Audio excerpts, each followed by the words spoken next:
Las consecuencias del cambio climático son evidentes, pero ¿afectan a todos por igual? Les voy a dar unos datos. El 10%, insisto, solo el 10% de la población más rica es responsable de casi el 48% de las emisiones globales. Hay unos 733 millones de personas sin acceso a la electricidad. De ellos, 540 millones están en África.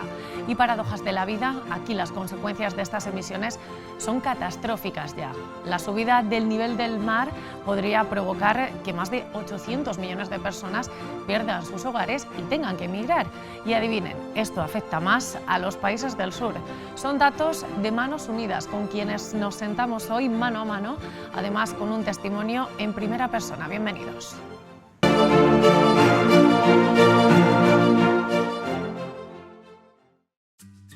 Somos los que más contaminamos, pero no somos los que sufrimos tanto esos cambios. Fíjense, el 10% de la población más rica del mundo es responsable del 48% de las emisiones. Por ello, Manos Unidas quiere llamar la atención en esta ocasión del efecto hombre sobre el planeta.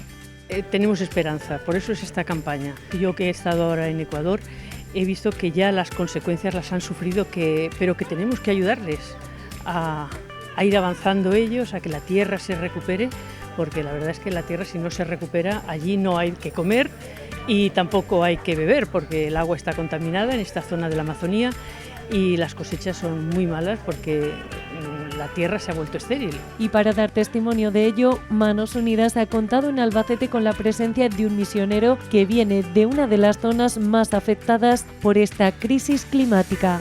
Una paradoja muy triste, como poblaciones amazónicas, indígenas campesinas, que históricamente han estado acostumbradas al agua, a una cultura del agua, a causa de la explotación petrolera irresponsable, sus acuíferos lo tienen contaminados, sus ríos contaminados. Y Manos Unidas les ayuda a tener agua, cosechando el agua de la lluvia. Es uno de los proyectos que Manos Unidas presenta para dar voz a su ya tradicional campaña contra el hambre. ¿Para qué? Para que esa gente más pobre, que sufre más las consecuencias del cambio climático, puedan tener alternativas, puedan tener esperanza. En este caso concreto seguramente es una gota de agua en el océano, pero es una gota. Y tenemos actualmente 300 familias que en un contexto contaminado tienen agua limpia, agua potable como derecho humano. Y en este viaje express hoy tenemos la oportunidad de sentarnos a charlar mano a mano con este misionero y la organización que quiere luchar contra el hambre desde la justicia climática. Bienvenidos.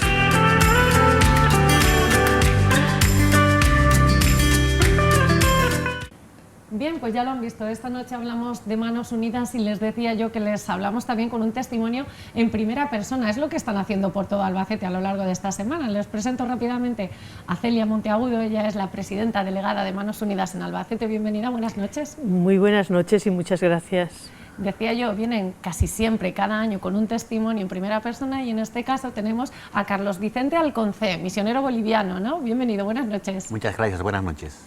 Digo que, bueno, pues Manos Unidas esta semana ha iniciado esta campaña contra el hambre, que es una campaña ya tradicional, muchísimos años en la capital y en muchos puntos del país realizándola, y siempre se suele traer pues un testimonio en primera persona pues para poner también voz a esos proyectos que realizan. Celia, pues un poco para entrar en faena, ¿no? ¿Cómo se ha gestado esta campaña? ¿Cómo la han centrado este año? Pues este año es el segundo año de un quinquenio que comenzó en el 2023-2027 que vamos a tener, ¿no?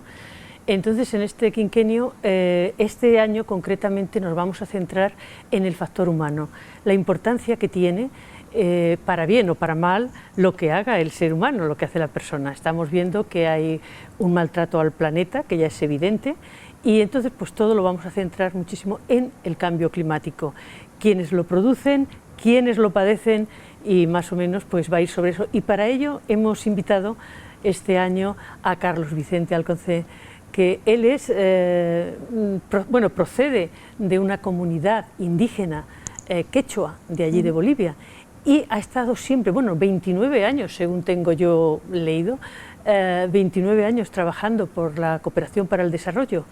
en la zona aquella de la Amazonía, tan importante, que estamos viendo ahora, esos problemas tan graves que hay y tal. O sea que tenemos ese gran honor de tenerlo aquí para que in situ nos cuente todo lo que él sabe y nos abra los ojos y nos ponga en marcha para querer colaborar también en descendiendo, ¿no?, ese cambio climático. Pues Carlos Vicente, bienvenido a Albacete. Yo sé que la agenda es intensa de la mano de Manos Unidas, que, bueno, pues que llevan el testimonio a muchos rincones de la ciudad y pues simplemente para conocerle un poquito más, ¿no?, sobre ese trabajo que nos hablaba Celia, pues preguntarle, bueno, pedirle que se presente, ¿no? ¿Quién es? Un poco cómo podríamos decirle al espectador el por qué está usted esta noche aquí.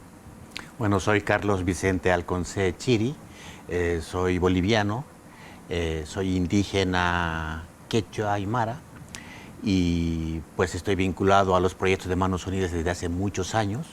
He tenido la suerte, la dicha de vincularme a esta gran familia llamada Manos Unidas desde un trabajo más en terreno y también con el trabajo acá en Madrid, combinando, y actualmente estoy vinculado a los proyectos de Ecuador, Paraguay y Brasil.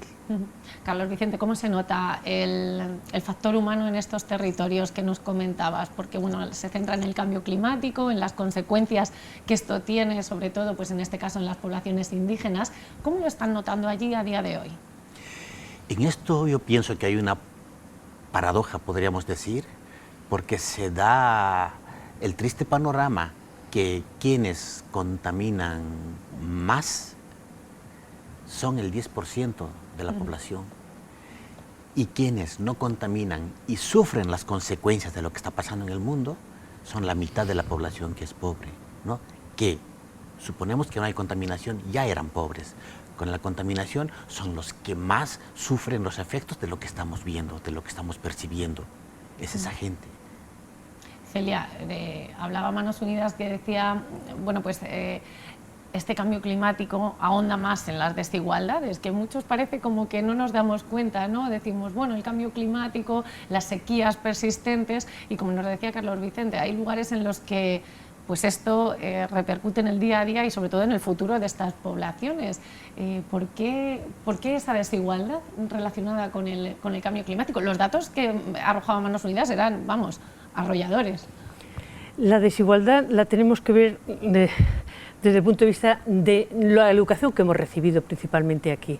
Nuestra educación ha sido siempre pensar en tener, poseer, y hemos utilizado el planeta, la Tierra, la hemos utilizado para extraer el máximo de beneficios, cuando en realidad la Tierra, y tal y como la ven los indígenas también, es la mama pacha, la madre que nos alimenta, que nos da de beber, nos va a dar de comer, cuando tenemos una enfermedad, de ahí sacamos las plantas y tal, pero nosotros no la hemos visto ahí, de esa manera. Necesitamos comida y nos vamos a un supermercado, pero ellos viven de ahí, y de ahí esa gran desigualdad, pero es sobre todo por ese egoísmo que tenemos, esa falta de estar en conexión con la naturaleza, de respetarla, de ver como una obra creada por Dios para que todos vivamos dignamente.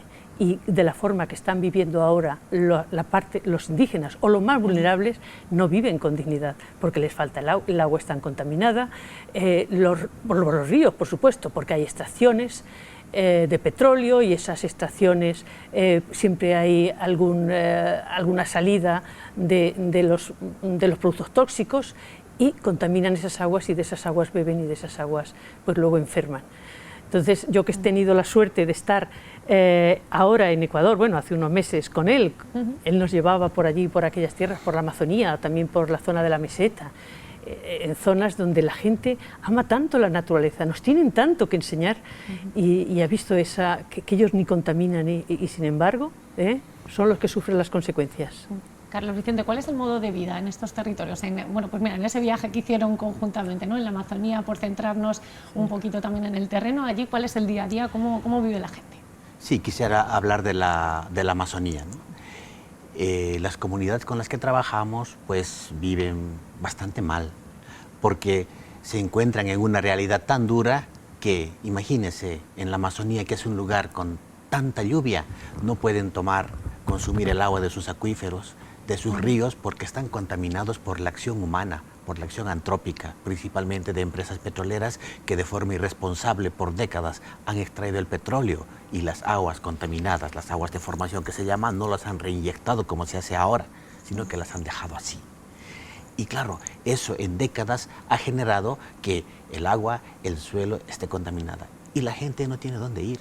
Y está ahí, comunidades campesinas, comunidades indígenas, están ahí. Por eso el día a día es enfrentarse con que tengo mi hijo con cáncer, mi pariente que ha fallecido de cáncer, que no tengo trabajo, que tengo el agua contaminada, que tengo mis alimentos que produzco con contaminación también. Es ahí que los proyectos que apoya Manos Unidas, y en este caso concreto con el Frente de Defensa de la Amazonía, se llama así un socio local de Manos Unidas, se trabaja con estas comunidades para que por un lado, ya que tienen el agua contaminado de sus acuíferos, que es también algo que no se entiende, porque en la Amazonía, donde hay tanto verdor, tanta humedad, no puedan tomar agua, es que es algo que es inconcebible, ¿no? Con el apoyo de Manos Unidas, ellos cosechan el agua de la lluvia, porque las aguas no pueden tomar, cosechan, las purifican y al menos tienen acceso al agua potable como derecho humano, agua limpia. También se trabaja para que estas comunidades puedan producir sus alimentos, porque viven de la producción agrícola, agropecuaria, sin contaminación, trabajando con la tierra para que ella pueda curarse con la madre tierra desde el enfoque de la agroecología, no producción intensiva, sin agroquímicos, todo limpio para que pueda irse recuperando. Y la otra parte que se trabaja es el tema organizativo. Son comunidades campesinas e indígenas que han sido en su momento engañadas por empresas petroleras irresponsables. No decimos que todas las empresas son así, pero en su momento ha sido así. Están ahora organizándose. Manos Unidas por medio del FDA les ayuda a que se organicen, conozcan sus derechos y desde el conocimiento de sus derechos organizados puedan hacer incidencia política, puedan exigir esos derechos ante los gobiernos locales y ante las empresas para que no los vulneren y puedan restituirles ese tema, ¿no? Entonces, el día a día es muy difícil. Imagínense los niños, imagínense los jóvenes que están en esa situación sin un futuro y en ese contexto, pues lamentablemente muchas de estas personas, jóvenes principalmente, deciden salir de sus comunidades pensando que en la ciudad van a encontrar oportunidades y como son del área rural o son indígenas y hablan quechua y no sé qué, vuelven a ser discriminados y ahí viene se recicla el tema de la pobreza, el tema de la discriminación y seguimos aumentando lo que ahora se llama la falta de justicia climática por esta gente que se ve afectada por estos temas. ¿Esto lo ha visto cambiar con el paso del tiempo? Es decir, se ha ido acelerando todo esto. Decíamos, bueno, son comunidades que ya vivían empobrecidas, pero todo esto ha acelerado el círculo, ¿no?, del que hablábamos. ¿Esto ha cambiado muy rápidamente? ¿Ha ido empeorando muy rápidamente? Es que ahora es más notorio.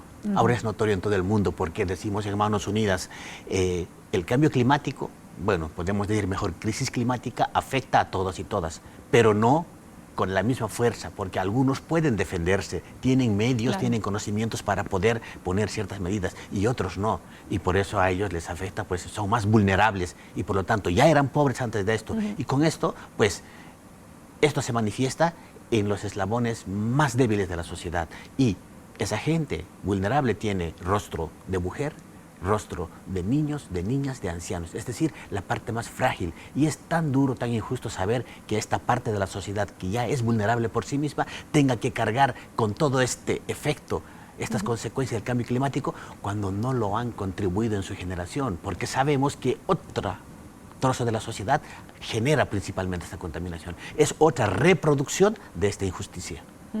¿Cómo se recibe esto cuando lo cuentan a los jóvenes de Albacete, por ejemplo? Yo no sé si son conscientes, ¿no?, que su ritmo de vida pues influye tan negativamente en otros que, como ellos, viven simplemente en otro lugar del mundo. ¿Cómo lo están recibiendo? Celia, a ver. Bueno, pues la verdad es que en los institutos que hemos ido y tal, están así como asombrados, ¿no? Están asombrados. Y les hacemos algunas preguntas. ¿Qué podemos hacer aquí para paliar ese cambio climático, esa situación? Y ellos empiezan ahí a dudar, empiezan ahí a pensar, como que es algo que nunca se les ha pasado por la cabeza. Luego ya empiezan, bueno, pues hay que reciclar, hay que cerrar el grifo cuando estamos a la hora de fregar o a la hora de lavarnos los dientes o afeitarnos, y empiezan a dar ahí una serie de medidas. Pero claro, les decimos, es que esto empieza a nivel personal, porque si tú no estás concienciado, no se va a hacer nada, ¿no? Y en fin, que ellos están así con sorpresa, luego muy agradecidos de que también se les digan, porque realmente es el futuro que ellos van a tener, si no... Hablamos de los futuros empresarios Sí, que sí. son niños ahora y que Sí, van a sí, manejar sí. las bases del mundo, ¿no? Por decirlo, en su Sí, edad adulta. sí. O sea, que interiorizar estos conceptos pues es trabajar en el Sí, futuro del sí. planeta.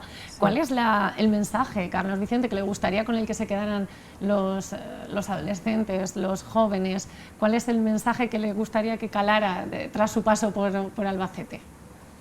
Lo que dice Manos Unidas, que no nos quedemos indiferentes frente a esto, que sepamos leer, que sepamos ver estos signos que nos está dando la creación, la naturaleza, que son evidentes y que se están haciendo evidentes en España. Se acaba de declarar emergencia por sequía, algo inaudito. Van a llevar el agua desde Valencia hasta no sé dónde, con todo lo que eso significa llegar a tomar esas medidas. Nos tiene que hacer pensar, ¿no? Y el mensaje es eso, que se sumen a las campañas de Manos Unidas, ya sea formando parte de ella, aportando desde donde pueden y como pueden, y que sepan que Manos Unidas, en coherencia con sus principios, su misión y su visión, llega a la gente más pobre.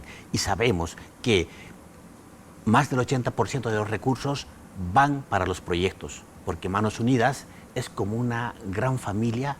Percibo que tiene una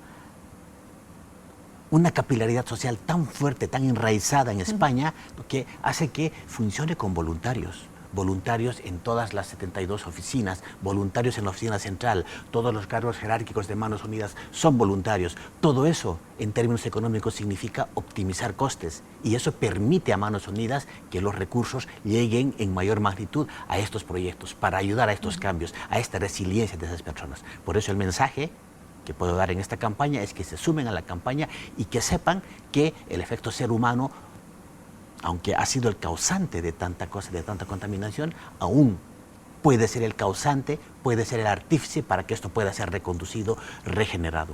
O sea, que les animamos a que colaboren y sobre todo que se conciencien de la situación que vive la otra parte del planeta, la que decimos los países del sur, que están sufriendo mucho más las consecuencias. Hablábamos del efecto del ser humano. ¿Podemos hablar en la Amazonía del efecto Manos Unidas también? Es decir, ¿esos proyectos ya han tenido su efecto positivo en este caso para frenar, para paliar, a nivel de concienciación? No lo sé. En este caso concreto, estas comunidades indígenas y campesinas y quechuas que les hablaba en la Amazonía, que no podían tomar el agua de sus acuíferos, de sus ríos, porque tienen contaminados, después de algunos años de trabajo, tenemos como 300 a 350 familias que sí tienen agua, aunque tienen que cosechar el agua de la lluvia, porque es la única fuente de agua limpia, pero sí tienen agua, están produciendo sus alimentos de forma limpia, están ayudando a regenerar a la tierra, a la creación, están organizados, por lo tanto, se ven esos cambios. Sabemos que no es la solución, porque es tan grande todo lo que se ha dejado, pero es como la semilla del sésamo, que está ahí, va a crecer y va a producir, y esa esperanza es la que mueve a Manos Unidas. Esa esperanza la ha mantenido 65 años a Manos Unidas, desde que aquel grupo de mujeres ha declarado la guerra al hambre, y hasta ahora ha ido creciendo, y creemos que sí, hay esperanza y hay los cambios. Sobre todo porque hay muchas personas que a lo mejor no lo relacionan, pero es lo que decimos, el hambre está directamente relacionado con esta crisis climática y con cuidar al planeta. Son como estandartes, pilares de Manos Unidas, ¿no? Cuando hablamos de la campaña contra el hambre dicen, pero ¿por qué este año hablan de crisis climática? Si es la campaña es frenar el hambre, para que veamos, ¿no?, que ese círculo está cerrado, ¿verdad?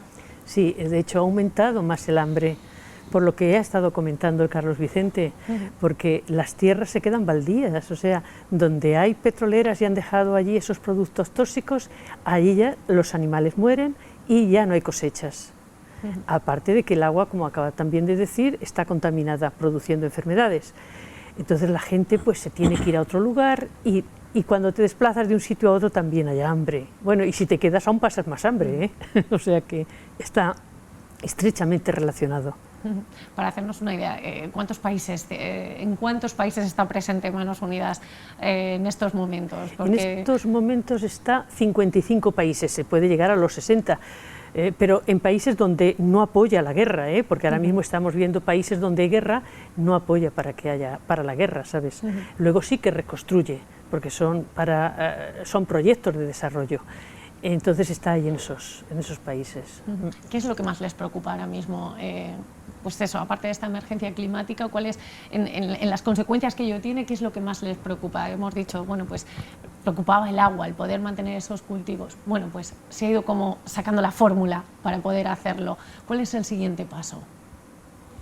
Es pensar en los otros servicios básicos, una educación pertinente a su contexto, a su vida, un sistema de salud que llegue y atienda las necesidades de salud que tiene la gente, que no se les quite las tierras, porque hay distintas formas mediante las cuales comunidades campesinas en muchos países de América Latina, y entiendo que también en África, están siendo expulsadas por la ambición del ser humano que decía Celia, porque hay empresas que van y prefieren sembrar soja, por ejemplo, en inmensos, pero inmensos territorios, expulsando a las comunidades existentes de distintas formas, de a buenas o de a malas, para poder generar un lucro, una acumulación. Entonces, son amenazas que están en la Amazonía misma, están deforestando la Amazonía, cuando todos actualmente sabemos que la Amazonía es el pulmón del mundo, es donde se produce el oxígeno que necesitamos para vivir, pero estamos destruyéndola a unos pasos acelerados y los políticos son cómplices de esto, hay intereses de por medio, entonces la preocupación es estructural. Más allá de las cosas inmediatas, que es educación, salud, tierra, hay temas estructurales, es que si no nos ponemos a cuidar, es como el Papa nos dice, estamos a tiempo y podemos hacerlo. Y yo creo que es un deber moral, ético, de todas las personas, hacer esta alianza, este trabajo de solidaridad para con nosotros, con nosotras y con la creación. Precisamente iba a decir, ¿cómo se mantiene la esperanza con un panorama así, ¿no? Porque, bueno, desde lejos a lo mejor es un poquito más fácil, pero cuando lo estás viviendo en primera persona, pues a lo mejor es más difícil también de mantener la esperanza, porque cambie algo que es totalmente ajeno a lo mejor a lo que yo hago en mi día a día. Muchas personas, yo aprendí mucho de la Amazonía, mujeres lideresas, hombres líderes, que no tienen grandes cosas, no tienen bienes, pero transmiten una esperanza después de tantos años de lucha, dicen que aún se puede avanzar, aún se puede luchar, y son, yo creo que gente que transmite mucha esperanza, mucha certeza de que esto es posible, ¿no? Y Manos Unidas se suma a ello y sí creemos que es posible. Les toca transmitir la esperanza, en este caso Celia en Albacete. Bueno, tras ese viaje, ¿cómo se mantiene la esperanza y sobre todo cómo se transmite, ¿no? para contagiarla también? Pues lo primero dando ejemplo, porque si no damos ejemplo, y bueno, también escuchando un poquito al Papa, porque el Papa en sus encíclicas nos está hablando de cómo está todo, ¿no? Pero claro, tampoco van mucho a la iglesia, que digamos, los jóvenes. Pero nosotras desde eso pues trataremos de ir por los centros educativos y trataremos de ir dando charlas, poniéndoles los vídeos de lo que está pasando y no sé qué más decirte, pero sobre todo hay que darles el ejemplo.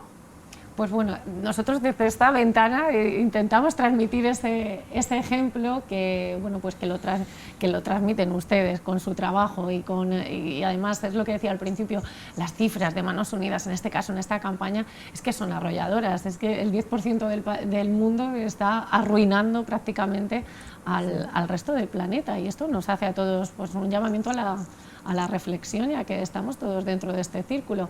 Así que yo les agradezco a ambos, a Celia porque cada año nos coge el teléfono y responde a nuestra llamada, y sobre todo a Carlos Vicente pues, por este gran viaje en el que nos ha hecho partícipes y que esperamos abrir pues, esa ventanita a quienes nos estén viendo en casa. Muchas gracias a ambos.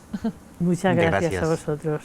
Gracias. Y ustedes pues ya saben, hoy les hemos abierto una ventana a las campañas contra el hambre que cada año realiza Manos Unidas y que, lo que decimos, tienen efectos positivos en terreno ante el efecto negativo que muchas veces el hombre pues, ha sido capaz de generar en este planeta. A ustedes, yo les emplazo al viernes que viene, que tenemos nuevos invitados, nuevos temas de los que hablar, y este sábado y este domingo, pues atentos a las colectas de Manos Unidas, que es la oportunidad para que todos participen.